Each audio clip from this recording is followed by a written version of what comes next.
Hi everyone, welcome to this week's episode of EmpowHER VR, where we bring you members of the community and have them talk about the latest in XR and things that come up. So today we have a very special guest, Dulce Baerga. Apologies. And but I just want to let you know that Dulce is one of the most impressive humans that I know in this space. And a little bit of background about her: she has been producing interactive content for about 20 years, wearing many different hats, from mean and lamp developer to team leader to her current role as CEO of River Studios. Her mission at River Studios is to serve as a catalyst of elevating VR, AR content, including the flagship product, Quarterback Snap. Dulce's technical background, being a full-stack engineer and avid multi-stack developer, allows her a very unique insight into this complex and technical industry. So Dulce, I want to get an understanding of your origin story. How did you get here in the first place, and what is your journey to this point?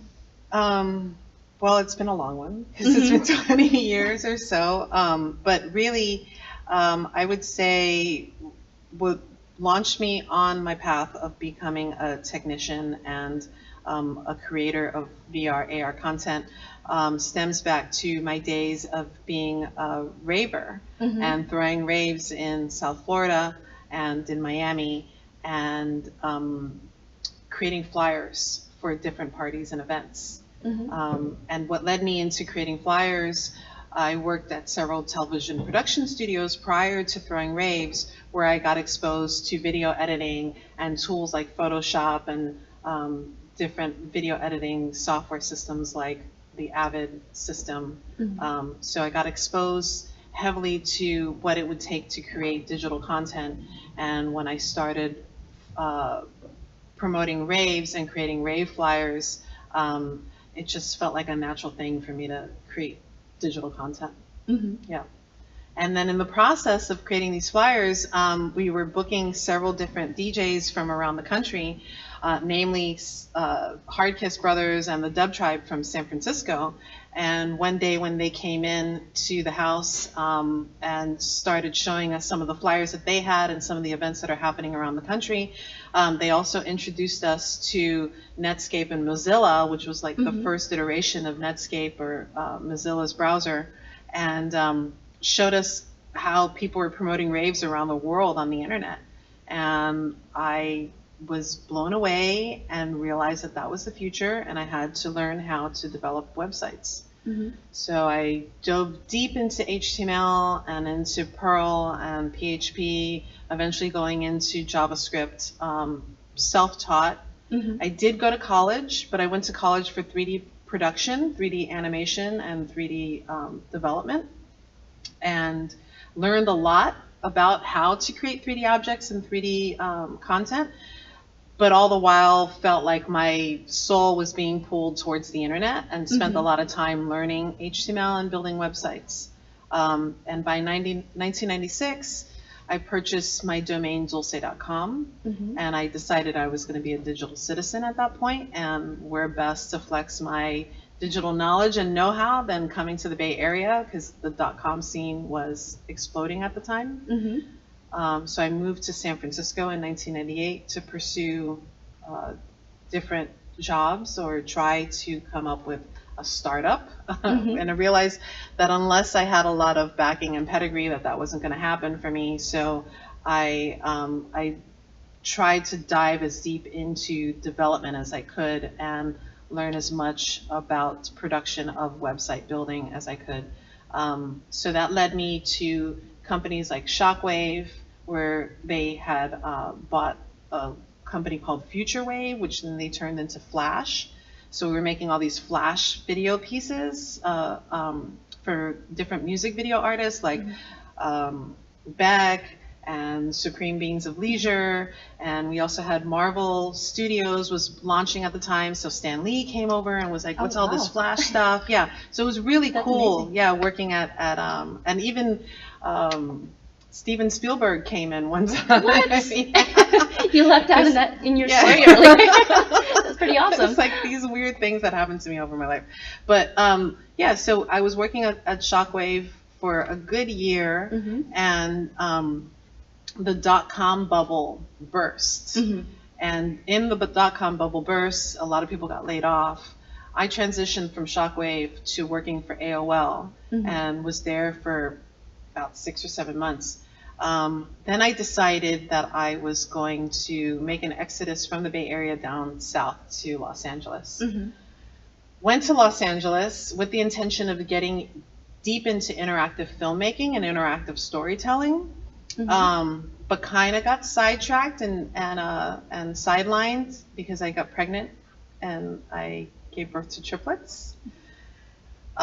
So I had to like step back from my ambition a bit and just take a job being a production artist for companies around the SoCal area.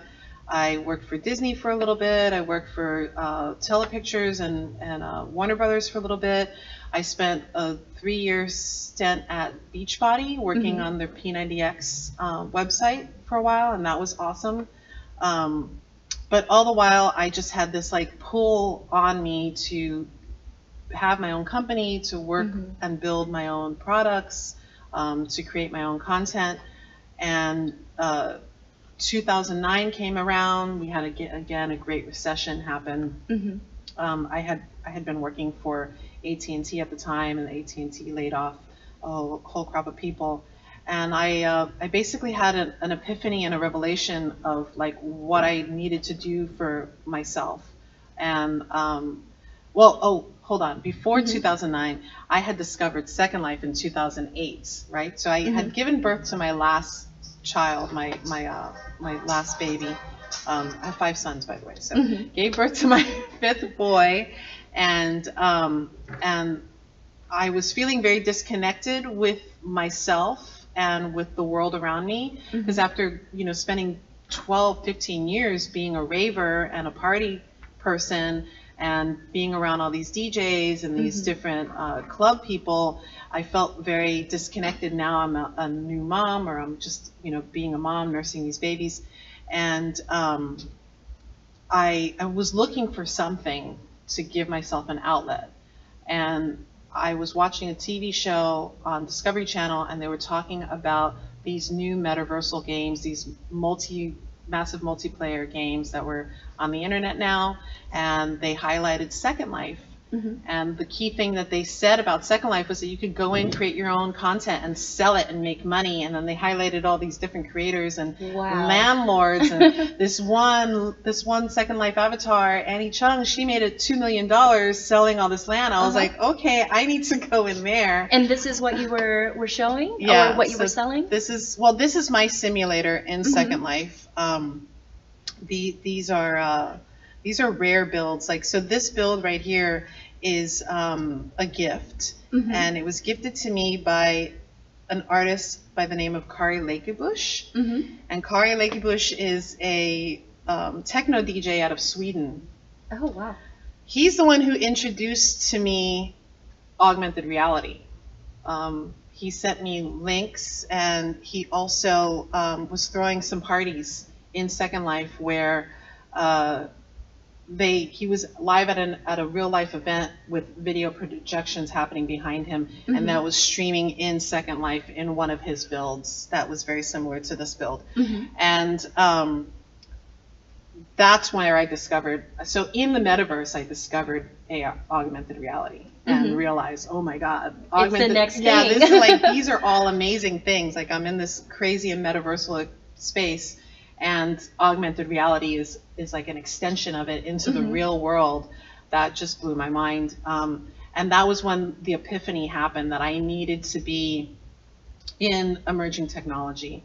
And what year was that? That was in 2009 when I had the deep epiphany. I jumped in Second Life in 2008. And it wasn't until 2009 that I realized that this place really was something special, that I really needed to spend a lot of time in. That's when I bought my 2 simulators that I'm touring right now in this video. And I decided that I was going to take Dulce.com and turn it into an emerging technologies blog. very ambitious because I was just one person with no money and no real support or resources. But I really tried my hardest to build as much of a social presence for myself between 2009 and 2015 with Dulce, with my avatars, with the projects that I was taking on. Worked for a couple of incubators in Los Angeles, which led me into being a full stack engineer.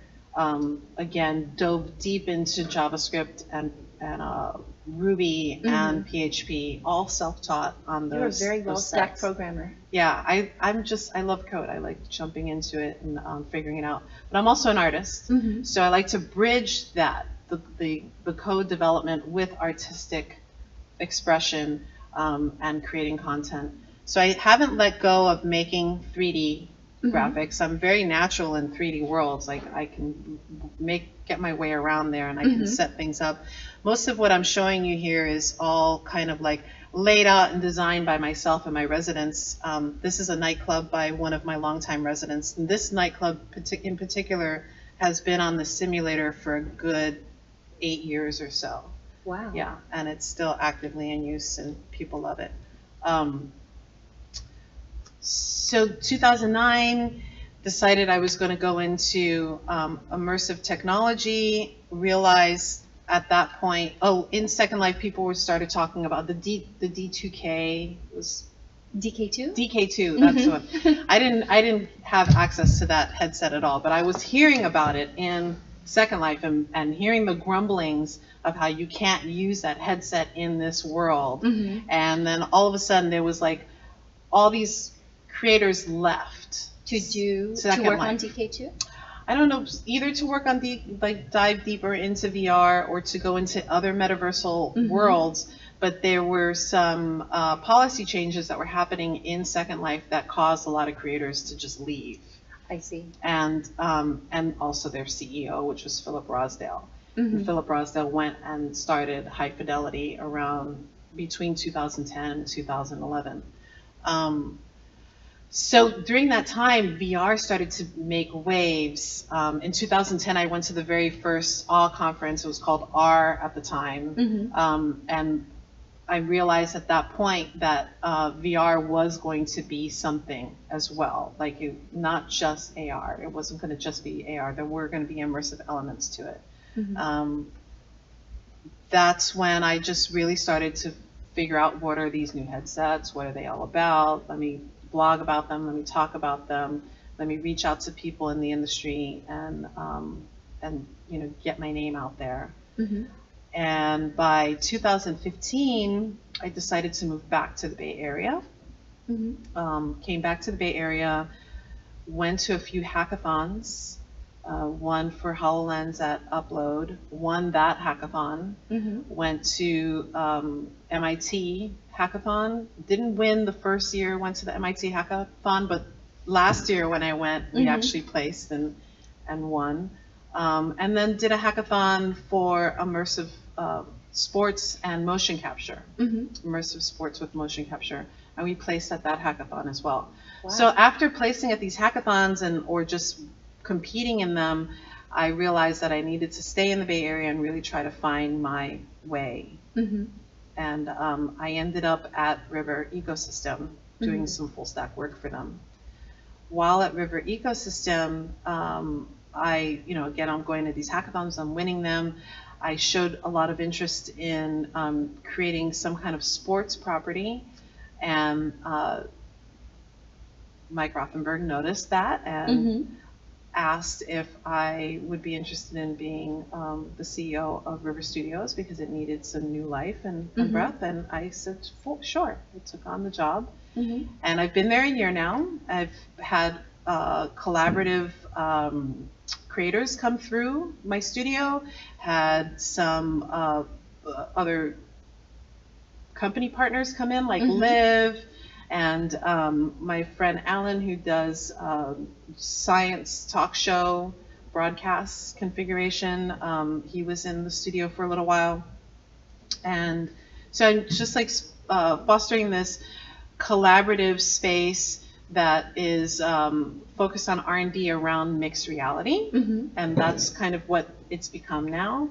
so I have different companies like Ractor and Kineviz come in now, and we're focusing on doing some web XR work together.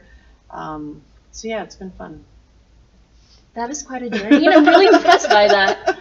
Yeah. So being CEO, I'm sure that you have this grand vision of where you see River Studios and your work.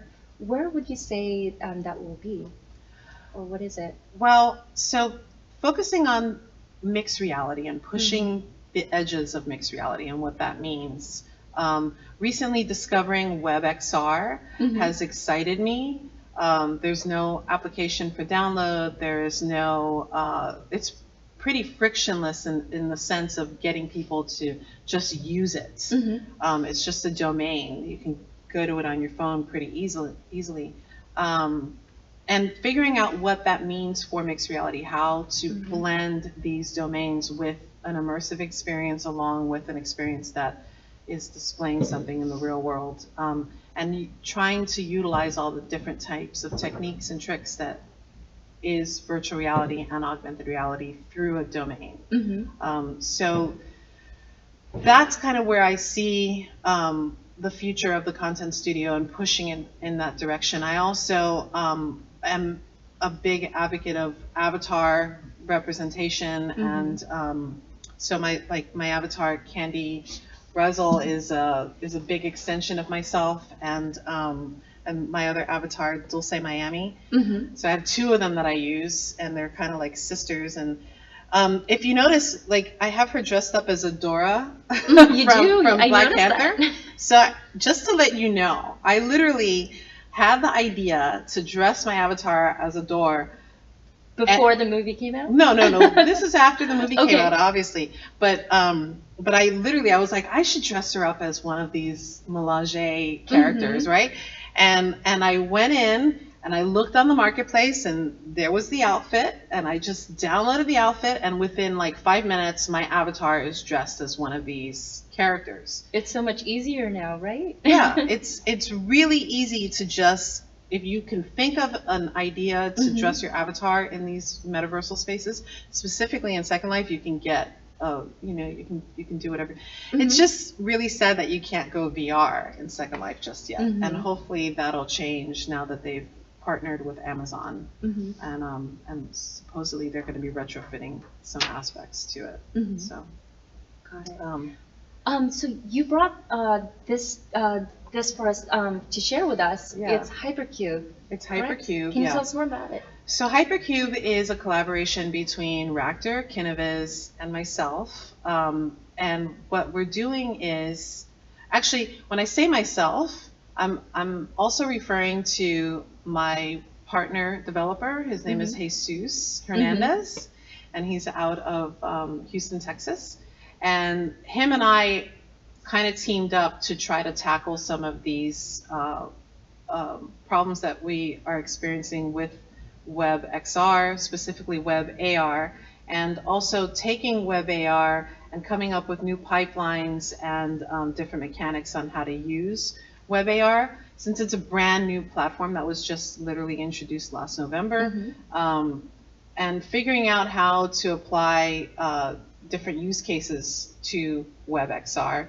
And he's been awesome, Jesus, and we've joined forces and become Sweet Jesus, which I think is hilarious. I was actually like doing a little double take when I saw Sweet Jesus. I'm like, wait a minute, Dulce, Jesus, Sweet Jesus.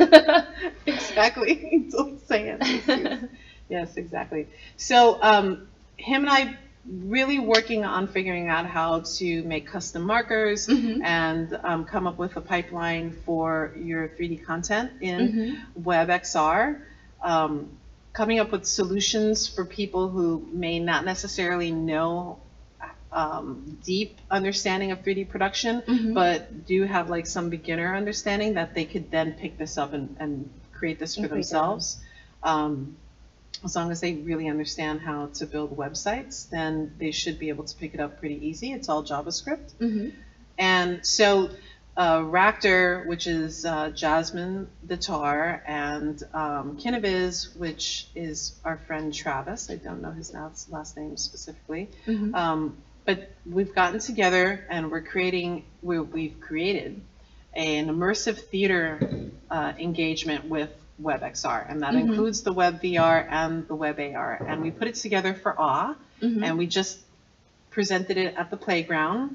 And it's live actors with VR and AR. We're using AR as clues, and these little triggers are all clues that people can find in the booth or in the installation.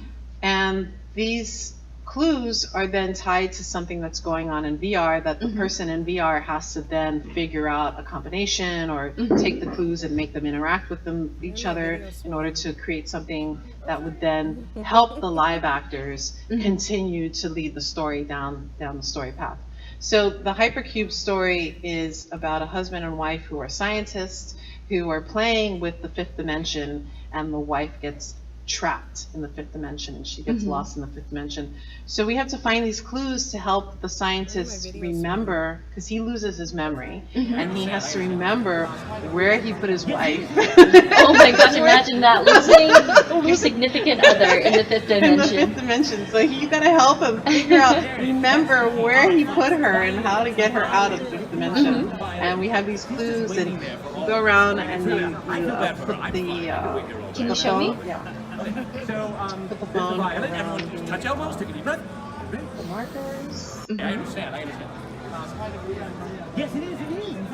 Just seeing it's related to anything key related here. Anybody? So with these different markers, users will have to put them out themselves and then... So the idea would be they would either be embedded in materials, flyers, or the booth display, and or on objects themselves, and then they would go around and they would trigger these guys.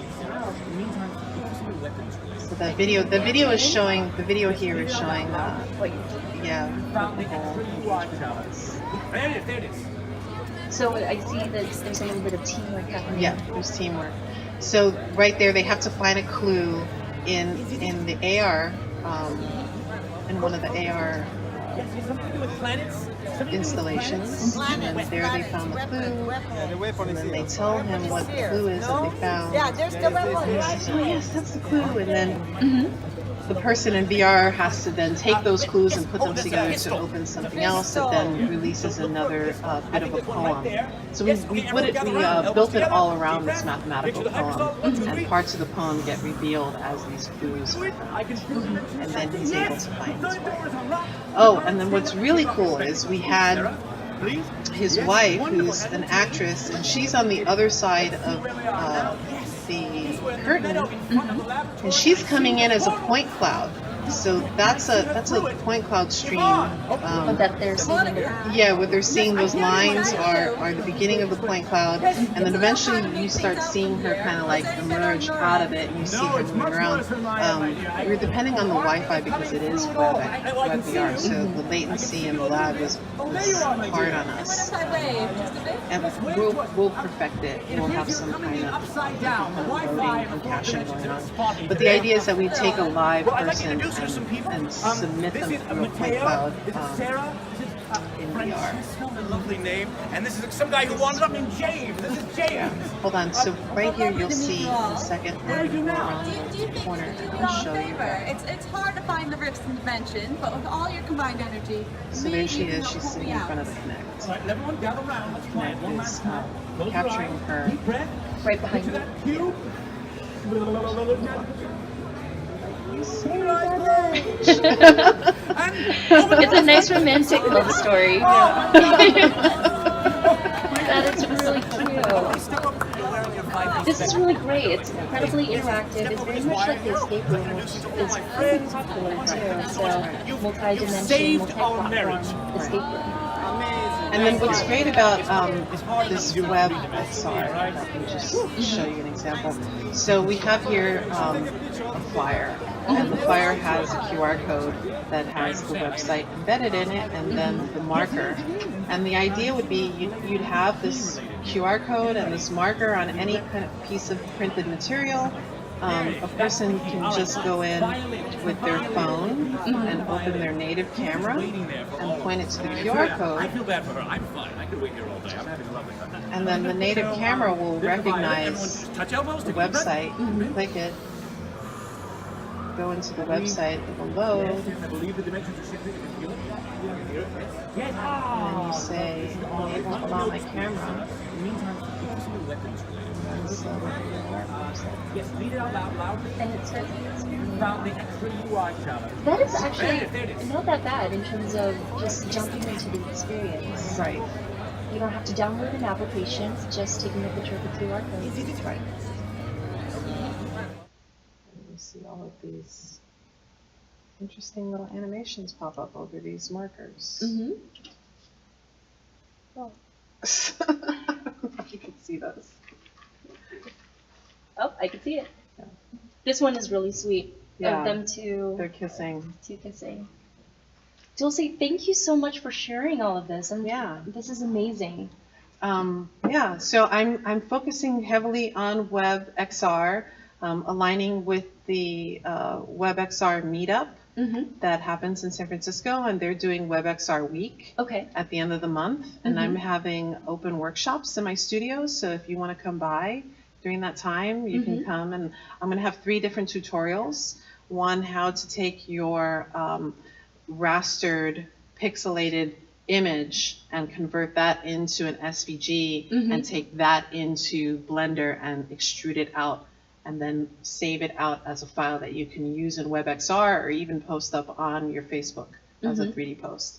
And what are the dates for that again? I believe it starts the 27th. The 27th? Yeah, Okay. I'm not too sure, but I'll get back to you on that so you can post the proper dates. And how can people RSVP for your class? They can just email me, dulce@dulce.com. Okay. Yeah. So Or feel free. contact me, Dulce303 at Facebook or Twitter. Yeah. Sounds perfect. Dulce, thank you so much again for joining us and for sharing everything. Like I said, you're one of the most impressive people I know in this space. Thank you. Thank you, guys. Thank you, everyone, for joining us at this week's episode of Empower VR.